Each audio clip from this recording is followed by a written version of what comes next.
rahmat Allah yang Maha Esa untuk kita semuanya.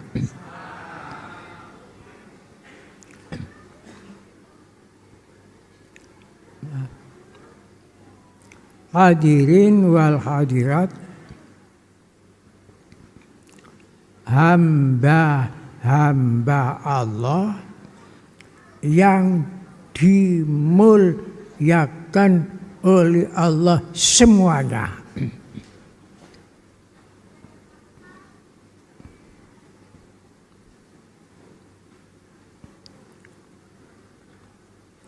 Saya akan menyampaikan sebuah hadis. Qala Rasulullah sallallahu alaihi wasallam, idza matal insanu in qata'a amaluhu illa min salasin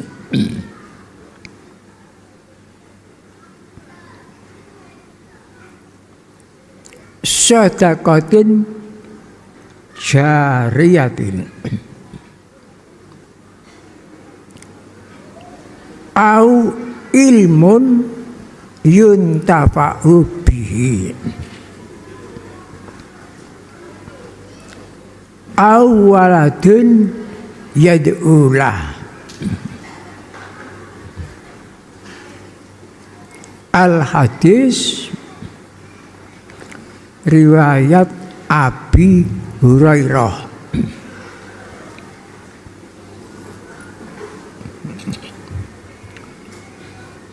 Terjemahnya,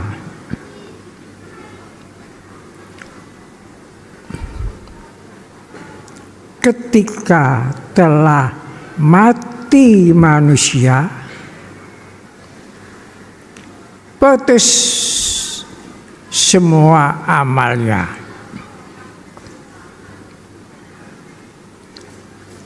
kecuali yang tidak putus hanya 3.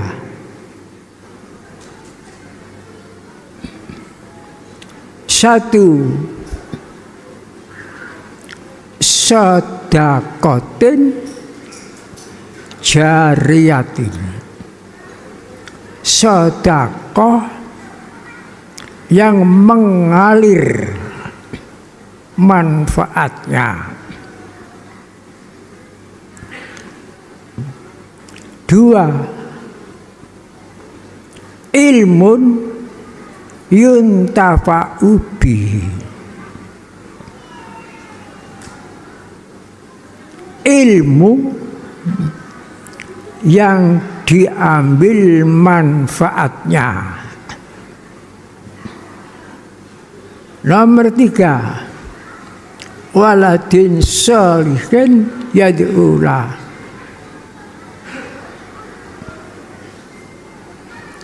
generasi yang meneruskan, yang mendoakan kepada orang tuanya.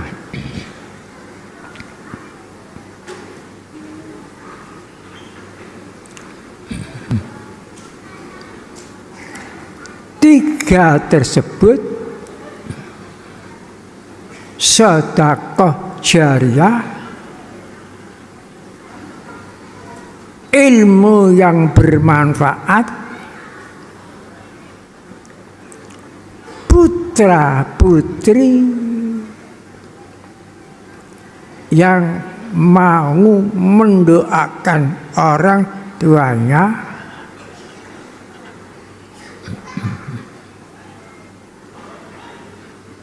Hanya 3 itulah yang tidak bisa diputus oleh kematian.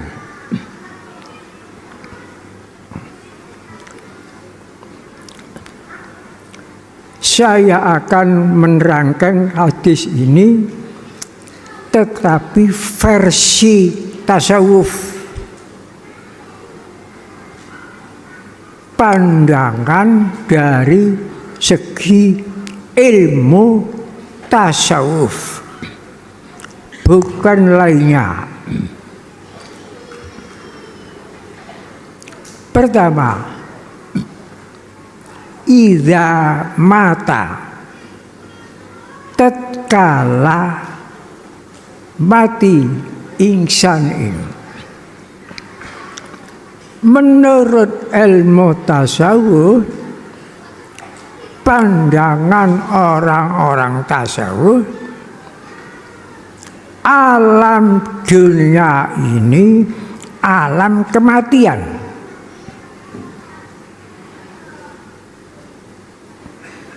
Alam akhirat, alam kehidupan abadi. Alam dunia ini alam kematian. Semua orang yang masuk alam kematian mesti mati akhirnya.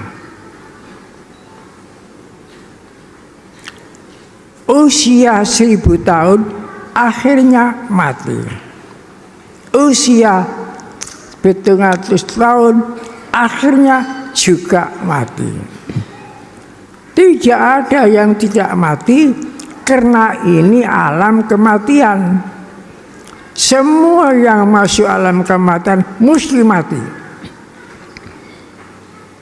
Seandainya luput dari mati, yaitu kekasihnya Allah Nabi Muhammad Sallallahu Alaihi Wasallam. Pada semua Rasul mati, semua Nabi mati, semua raja-raja mati, semua filosof mati, semua raja-raja baik pun besar maupun kecil mati semuanya karena alam kematian.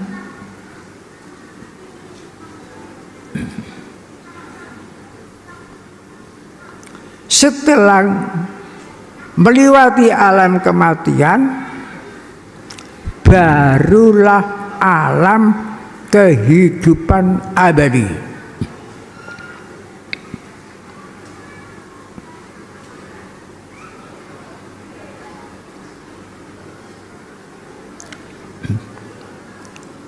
Rasulullah bersabda, Al-Kaisu, orang yang bijaksana, mandana nafsahu, orang yang bisa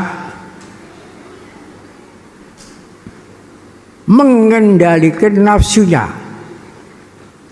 wa amila lima ba'dal mauti, dan beramal untuk setelah mati. Itulah yang dinamakan orang yang bijaksana menurut sabda Rasulullah.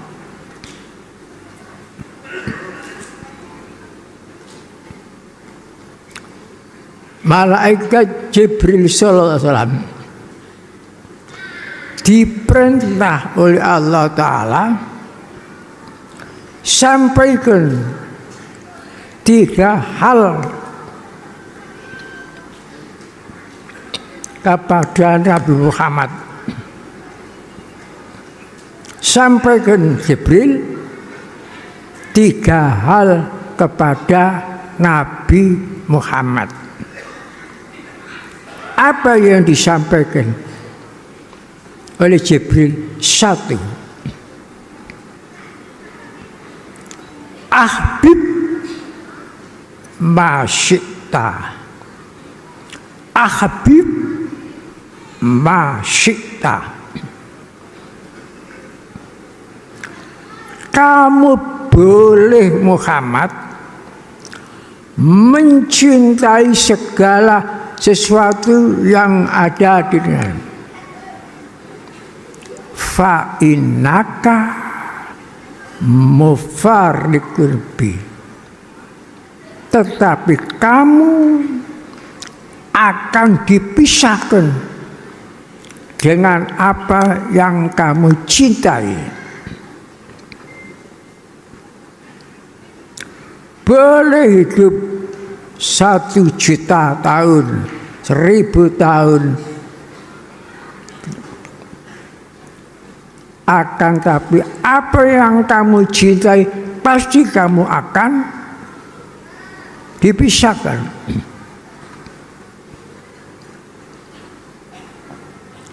Itu satu diperintah menyampaikan ahbib masyikta fa innaka mufarriqun bi. Nomor 2, aish masyikta fa innaka mautin. Boleh kamu hidup minta berapa tahun saja, tapi akhirnya pun kamu akan mati.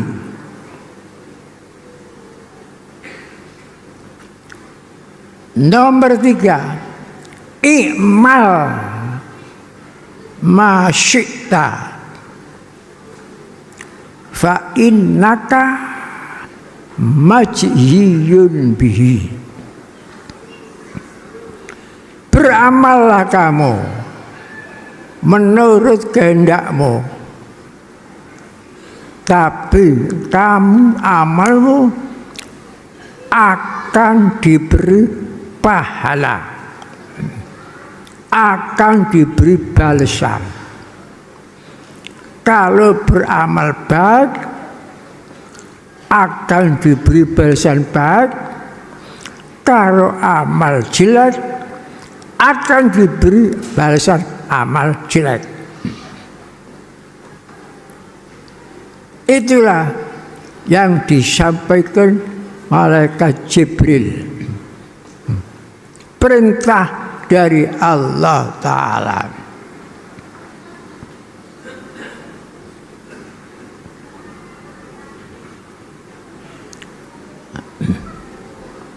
Dalam hadis tersebut hanya 3 lah yang tidak akan bisa diputus oleh cemurkur mati.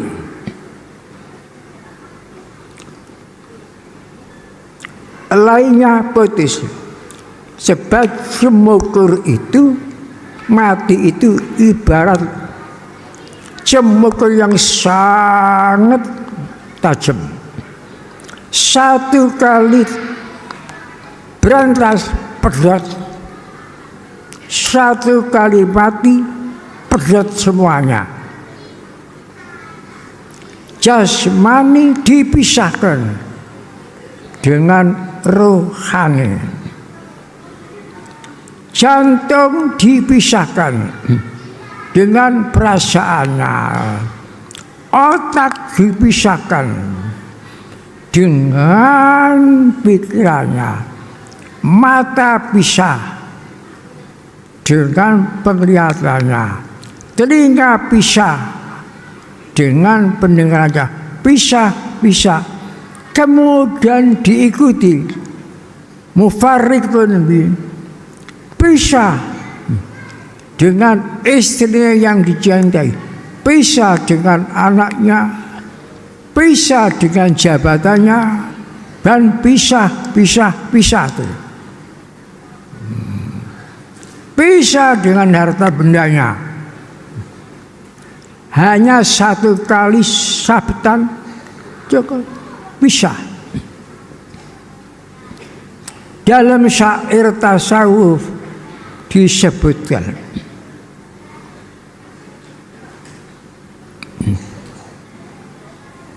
idza lam yamut bisai fisaidun bi airi tanawwa atil asbab wal maut wasidil. Kalau tidak mati karena pedang, karena perang, pasti mati karena lainnya. Tanawwa'atil asbab, bermacam-macam sebabnya mati. Wal mautu wahidun, tapi mati itu hanya satu. Ada sebab mati perang, ada sebab mati sakit, ada berat mati kebakaran, ada berat mati tertimpa, macam-macam sebabnya mati. Tapi mati itu hanya satu. Idza lam yamut bisyai sifatun li ghairihi tanawwa'atil asbab wal mautu wahidin. Begitu syair tasawuf.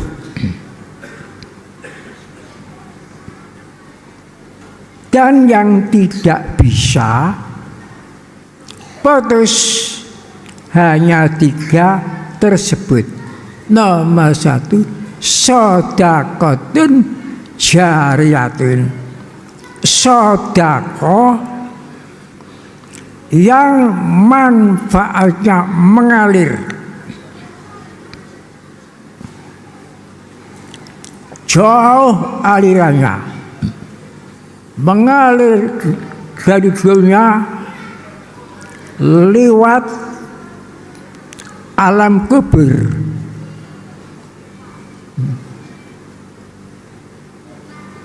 Alam kubur itu alam muqaddimahnya alam akhirat. Dari alam kubur melampaui, mengalir terus melampaui alam mahsyar. Alam mahsyar itu alam penantian.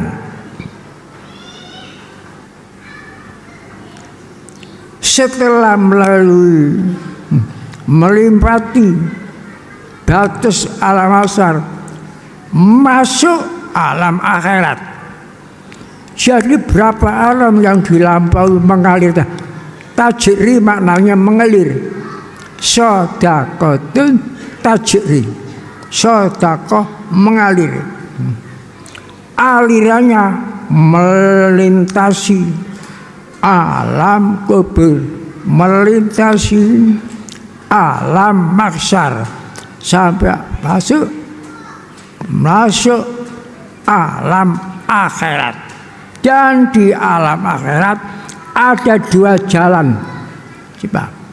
Yang satu gemolong ke surga, yang satu gemolong nang neraka. Tapi yang banyak golongan-golongan itu kepada jalan yang menuju neraka.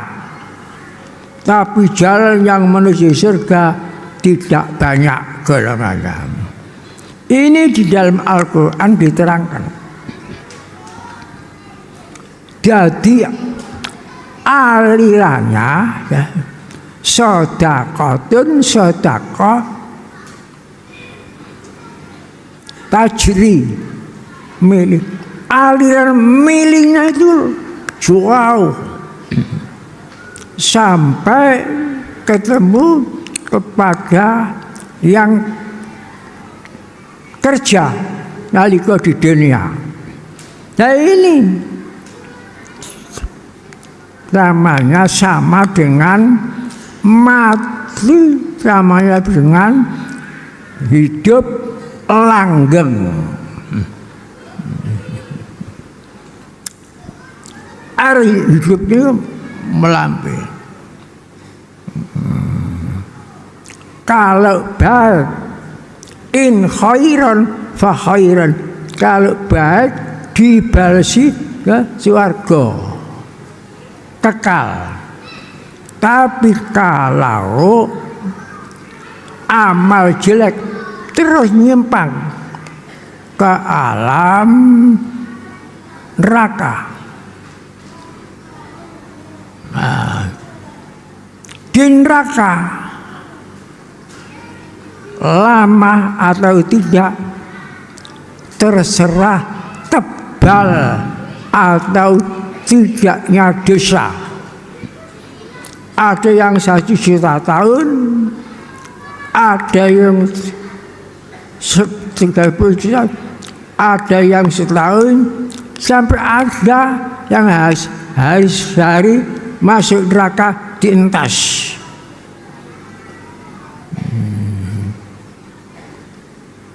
Ini keterangan semuanya dalam Al-Quran. Dalam Al-Quran lihat surat Zumar. Wasiqal ladzina taqaw ilal jannati zumara. Ini orang yang baik-baik. Wasiqal ladzina kafaru ilal jahannama zumara. Asyik. Nah, jadi sedekah. Maka kalau kita ini di dunia sedekah, rumah syukur, asal ikhlas, semata-mata karena Allah, bukan karena pencitraan, bukan karena diingin dipuji orang dermawan. Itu namanya enggak ikhlas.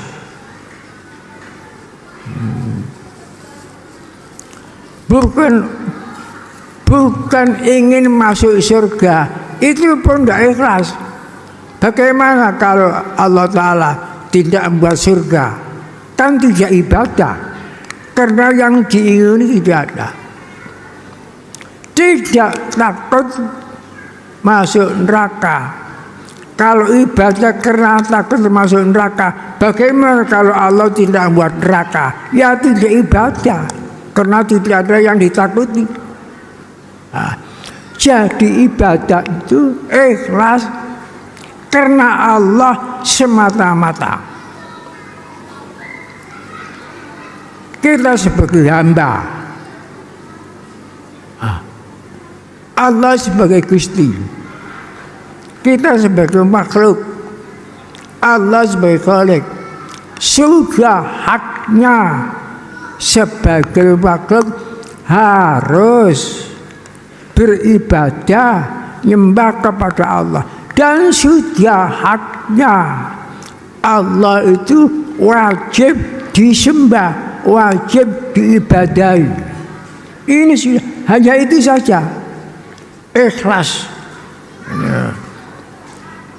Apalagi dipuja orang dunia, tidak, itu tidak ikhlas namanya.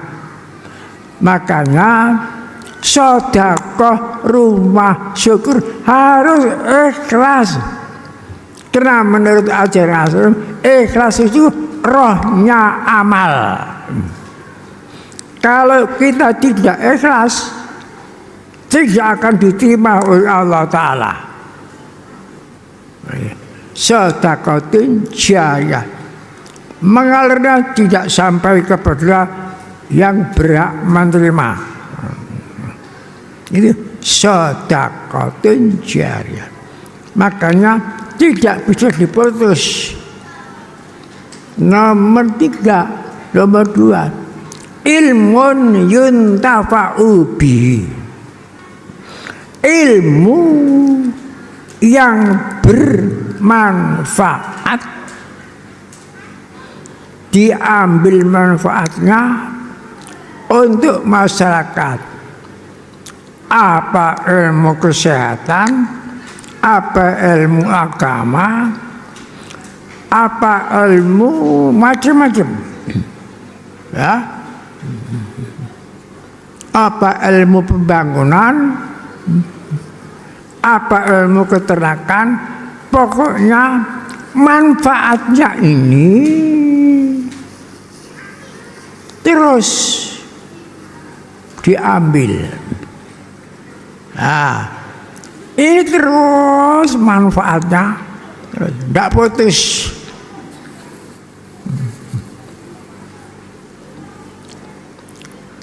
Perhatikan, ya, perhatikan betul-betul.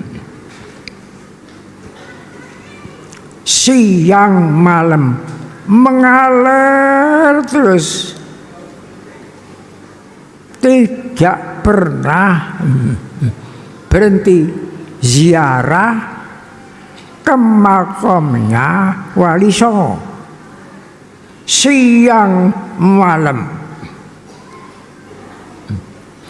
Padahal yang ziarah itu tahu itu rupa kuburan, bukan nyembah kuburan. Jangan sampai salah. Terus siang malam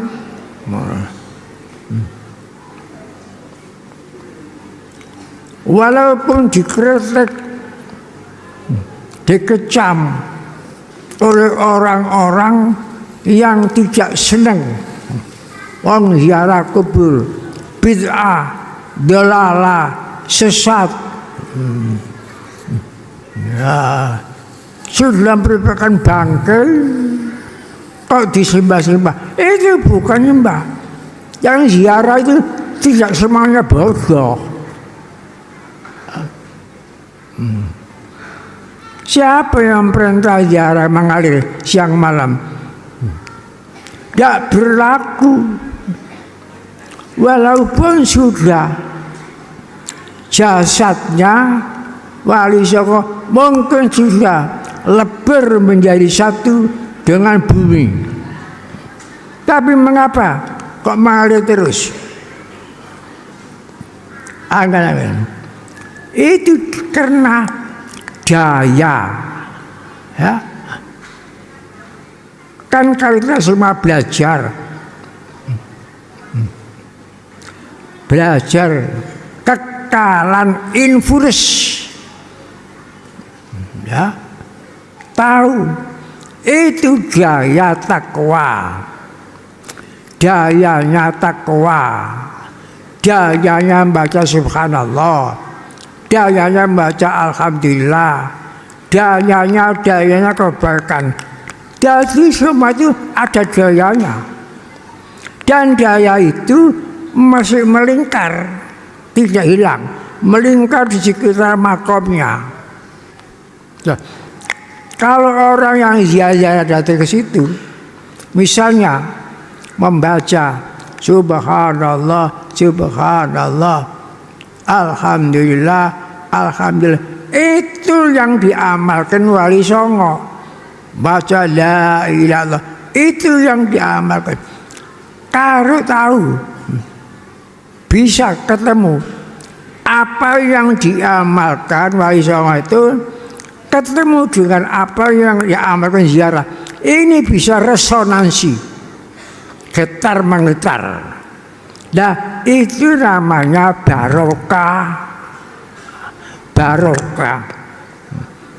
Jadi bukan nyembah kuburan, ya. Ini supaya difahami, bukan nyembah kuburan itu. Tertarik gaya barokah, ya Pak. Dan begitu, jadi bisa manfaatnya kepada kehidupan berapa juta tahun. Siapa yang pernah ziarah ke Ngampel, wakilnya warisan orang jualan, tak betul. Siapa yang pernah ziarah ke Banten, itu kan melebar. Jadi kalau kita pikir siapa yang hidup, siapa yang mati, kan seperti makom itu menghidupi uang jutaan siang malam. bagi orang yang berpikir pendek, hanya pandai mengecam saja, kritik, mengecam, tapi apa ya berhenti karena kecaman dan kritikan? Tidak.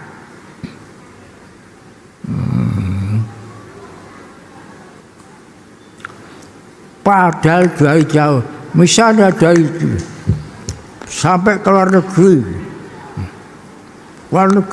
rombongan ziarah ke makamnya Syekh Abdul Qadir Jailani, tempatnya di Jalan Jumhuriyah Kota Baghdad. Padahal melintas laut. Itu bukan bid'ah, ya.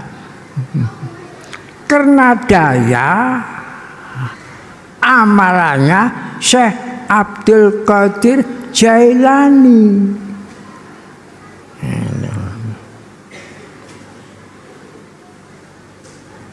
Kalau orang betul-betul belajar ilmu alam, betul belajar ilmu kekalan infulus, tahu kita mengatakan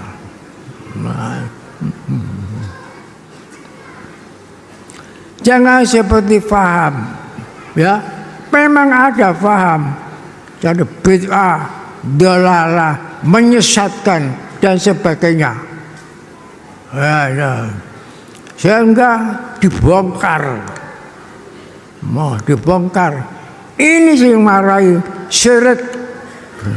Syirik itu di dalam hati, tempatnya syirik itu di hati, bukan di benda-benda itu.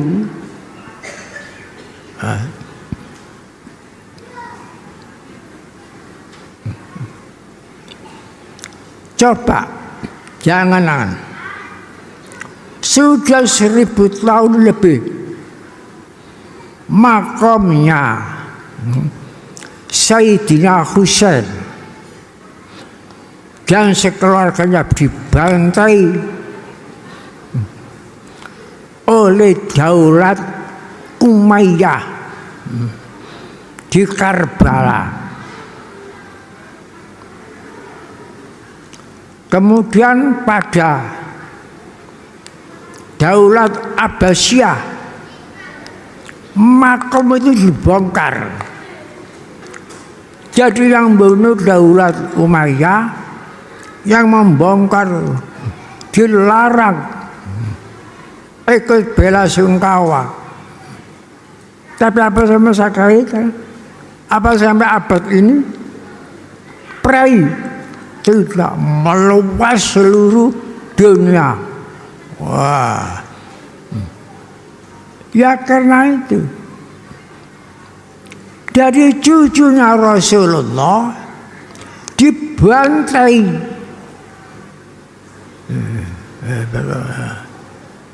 Bagaimana? Itu yang dicintai Rasulullah dibantai di Karbala. Husain dan Hasan diracun oleh Umayyah. Bagaimana?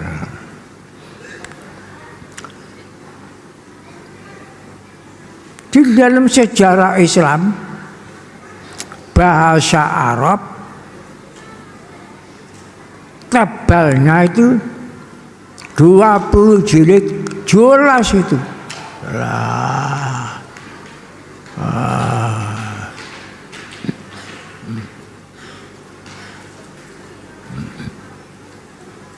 Malah baru-baru ini saya melihat di TV mantan wakil presiden Kiai Amin rombongan naik pesawat ke makamnya Syekh Abdul Qadir Jailani.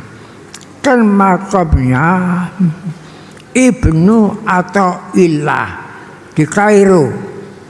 Apa? Bukan bid'ah,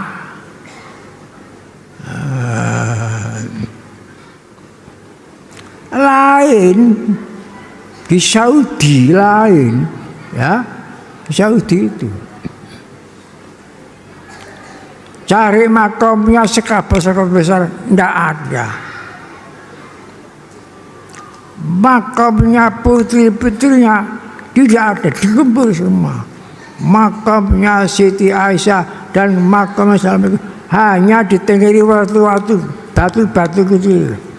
Siapa yang pernah ziarah ke Bakek di Maklah? Apalagi dibangun tambah itu. Hanya satu-satunya yang tidak berani membongkar bangunan makamnya Rasulullah, tidak berani. Hanya itu wong itu. Kenapa semua sudah dibongkar? Tempat kanggo peringatan turunnya wahyu dibongkar. Ya. Makamnya Siti Khadijah dibongkar. Bagaimana? Bongkar makam sekapat besar dibongkar semuanya. Bongkar makam Nabi tidak berani. Ya, Pak. Itu namanya pahlawan kuburan. Pahlawan kuburan itu namanya.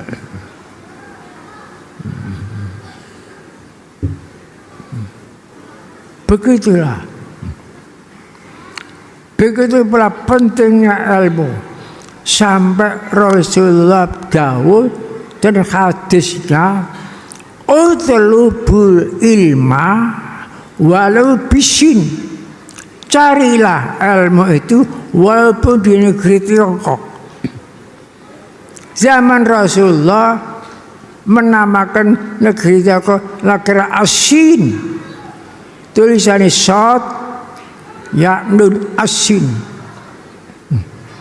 Asin itu ibu kota zaman dinasti Ming, namanya Xi'an. Sampai sekarang Xi'an itu mayoritas Muslim. Dari Xi'an itu awal keluarnya Jalan Sutra. Saya pernah mengunjungi kota Xi'an. Saya di Tiongkok 10 hari. Di Turki 12 hari. Jadi tanda-tanda bukti kebesaran yang ada di Madinah itu semua diborong ke Turki. Semua ada di Turki. Rambutnya Rasulullah, giginya Rasulullah, pedangnya Rasulullah, pedangnya Abu Bakar, pedangnya Sayyidina Umar, pedangnya semua disimpan di Museum Topkapi Turki. Saya pernah menyaksikan itu sana. Namanya Museum Topkapi.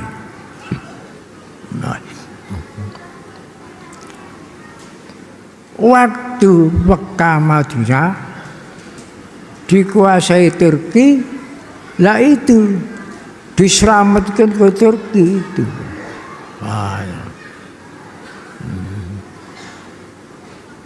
Ya alhamdulillah di Indonesia ini situs-situs yang sudah menjadi kebanggaan ini tetap makam-makamnya Wali Songo tetap. candi-candi tetap ada, tidak akan dibongkar. Ya, di Indonesia ini rahmat Allah, macam-macam budaya tetap hidup. Di undang-undang ini dilindungi. Ya.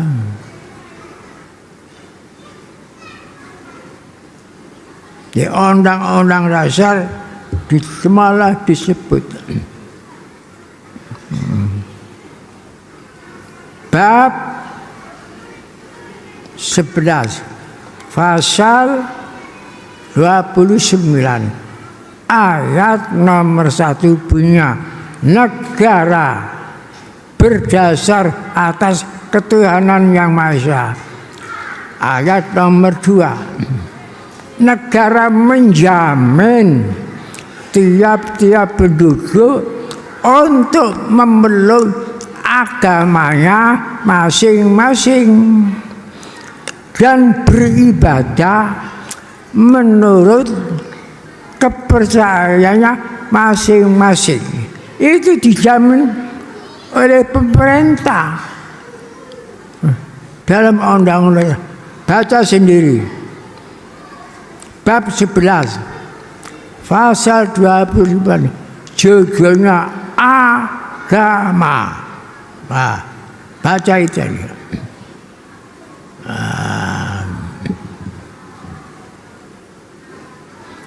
Dalam hadis Nabi ada al-bilad biladullah,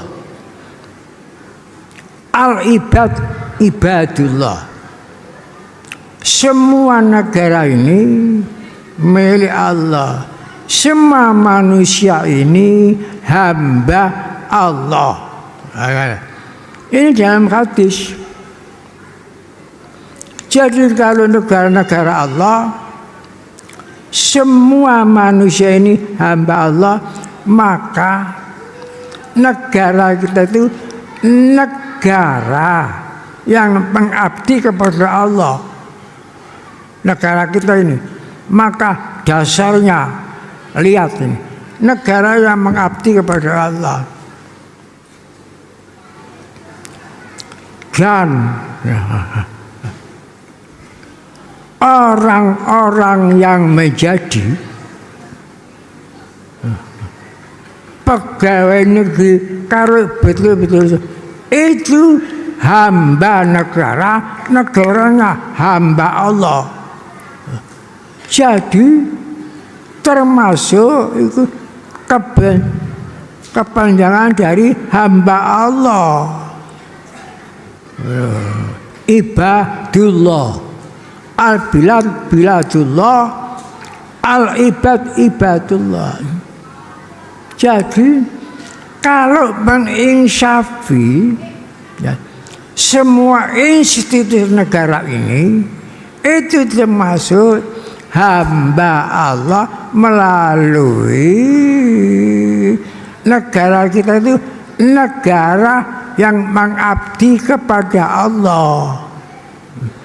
Mestinya kalau begitu tidak akan ada kebocoran, tidak akan ada korupsi ini. Karena itu perbuatan kotor. Perbuatan kotor. Kadang perbuatan kotor dimasukkan kepada istrinya, anaknya, cucunya, Masya Allah dosanya. Sehingga kapal RI ini bocor, muka bocor, belakang bocor, tengah bocor, yang ditakuti tenggelam. Kalau sampai kapal yang besar ditumpangi rakyat jutaan ini tenggelam, mayoritas yang tenggelam itu umat Islam, karena mayoritas umat Islam. Na'udzubillah min dzalik.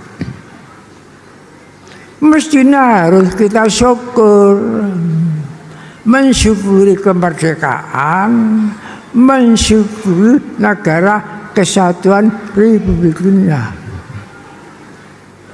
Dan saya ingin urun-urun walaupun setetes air.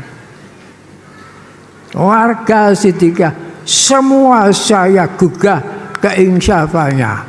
Harus syukur kepada Allah, syukur kepada sesama manusia. Bagaimana ya? Pahlawan-pahlawan kita ini semuanya mengorbankan segala-galanya hanya untuk memperjuangkan kemerdekaan Indonesia.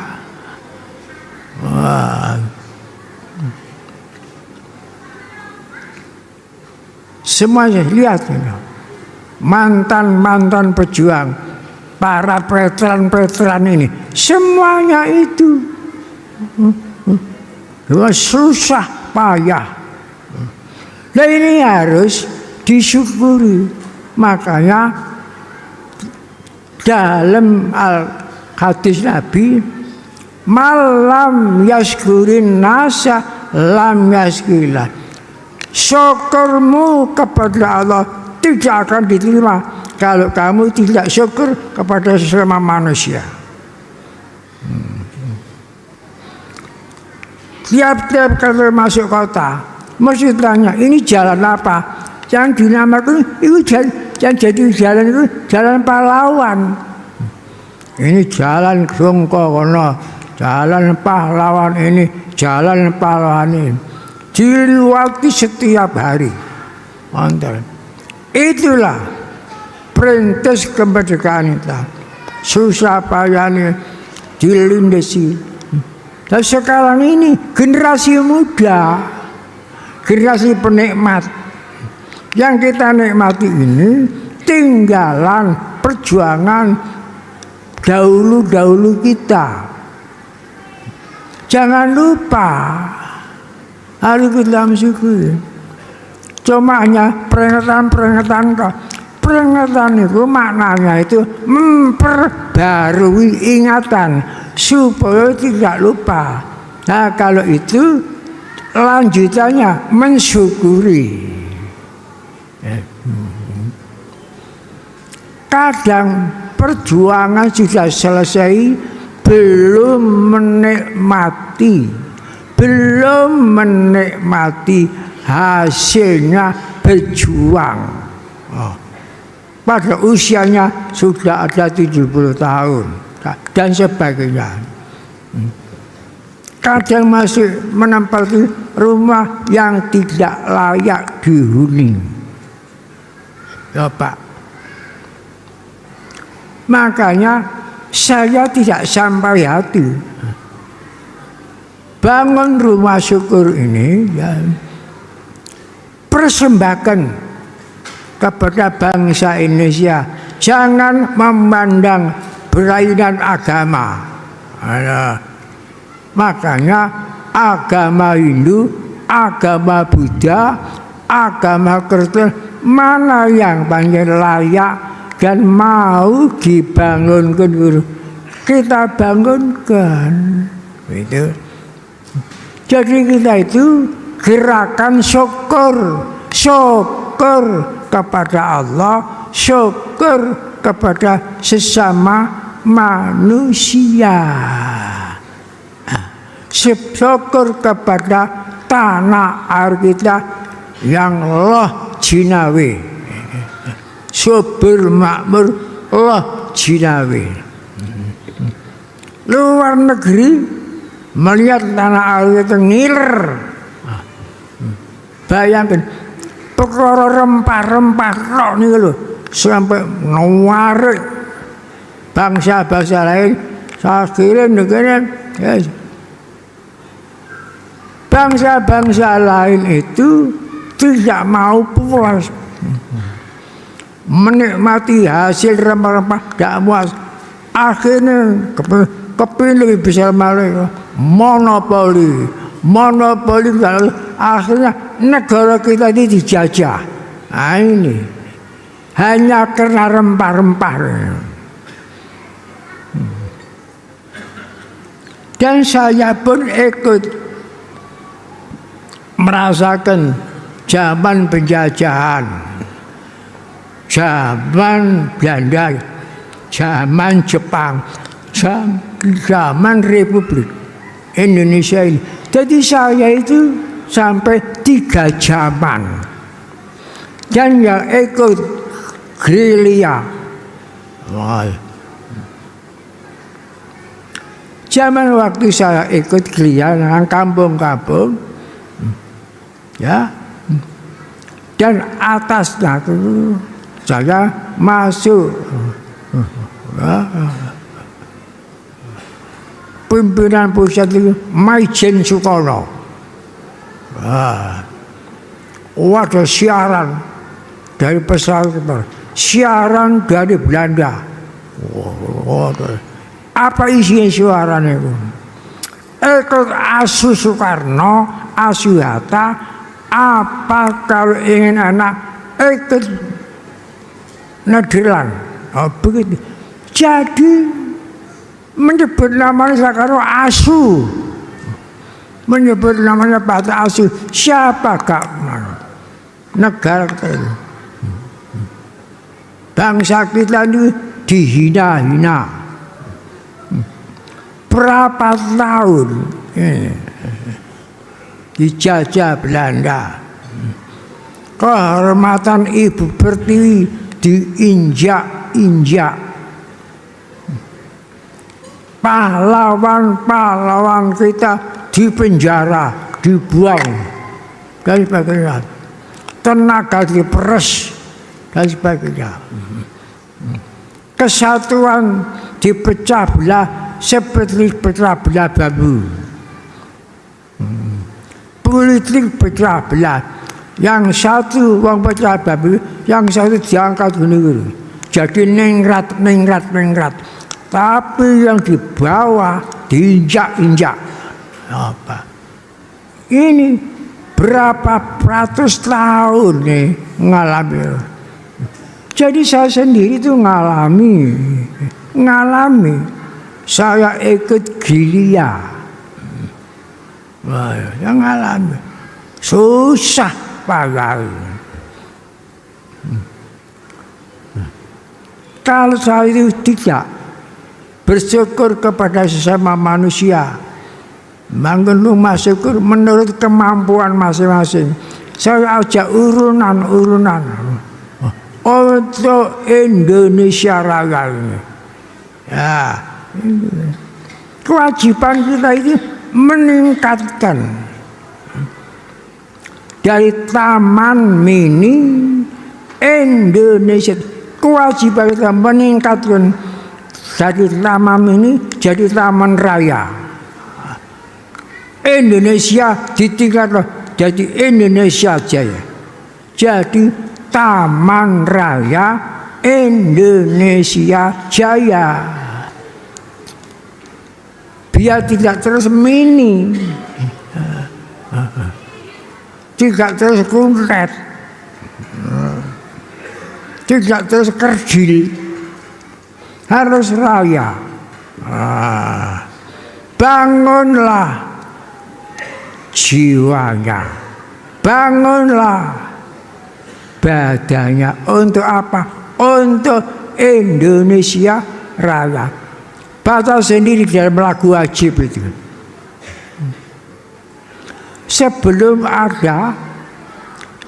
melewati kata-kata bangunlah jiwanya, bangunlah badannya, tidak ada kata raya itu. Indonesia tanah airku, Indonesia bangsaku, Indonesia bersatu dan sebagainya. Tapi tidak ada rayanya. Indonesia Raya. Indonesia itu kata benda, raya kata sifat. Tapi terus setelah melewati bangunlah jiwanya, bangun baca untuk apa? Untuk Indonesia baru ono raya Indonesia. Nah, setelah terus raya terus. Baru itu merdeka. Itu yang paling ditakuti oleh penjajah. Kata-kata merdeka itu. Pengarangnya ditangkap di Surabaya, Embong, Malang, di penjara di Kalisoso. Wage Supratman. Badannya kurus, kering papa. Ubur-ubur terus dengan polisi Belanda. Kurus, badannya dikerokoti penyakit kurus. Kering, sumber kehidupannya kering, lontang-lantung. Papa tidak punya anak, tidak punya istri. Tapi di dalam jiwanya kaya cinta kepada tanah air kita. Menggelar cintanya kepada tanah air, mendalamnya cinta kepada bangsa ini. Semoga akhirnya timbul menjadi bentik-bentik mulia, bentik-bentik akhirnya membentuk kalimat akhir dirangkai menjadi lagu Indonesia Raya. Sekarang buktinya satu lagu keramat milik rakyat Indonesia semuanya. Nah ini tadinya belum ada lagunya. Siapa yang mendorong buat lagu-lagu? Pada waktu itu Wage Supratman itu bertempat di Jalan Salemba, Jakarta. Kemudian membaca surat kabar, seruannya Kiai Haji Agus Salim dimuat di surat kabar. Fajar menyingsing supaya komunis ini nyusun lagu-lagu yang bisa membangkitkan semangat berjuang kemerdekaan untuk Indonesia Raya. Terbagi di masa terpanggil Wage Supratman, kemudian pulang nyusun masih usia 20 tahun nyusun itu, kemudian itu sekarang dimiliki seluruh Indonesia ini. Coba itulah pemuda Indonesia, cinta tanah air sejati. Untuk nimbang itu, orang 10 tahun merdeka wafat. Pemerintah memberi ganjaran dijadikan pahlawan kemerdekaan. Satu-satunya pahlawan masih Joko. Melarat, kurus, kering. Bagaimana ya? Itu sejarah yang hebat. Oleh sebab itu saya serukan warga Tarekat Siddiqah semuanya harus bersyukur kepada Allah, bersyukur kepada Rasulullah, bersyukur kepada ibu bapak, bersyukur kepada sesama manusia. Wujud syukur kita ini ya kita ucapkan dalam hati dan kita wujudkan rumah syukur. Ikhlas. Bukan ada tujuan macam-macam. Hanya ikhlas kita persembahkan kepada bangsa kita yang belum pernah menempati rumah layak ini. 80 tahun usianya merdeka kita, masih banyak yang sangat kekurangan. Itulah harus syukur, ikhlas, syukur, ikhlas, syukur, ikhlas. Wassalamualaikum warahmatullahi wabarakatuh. Amin.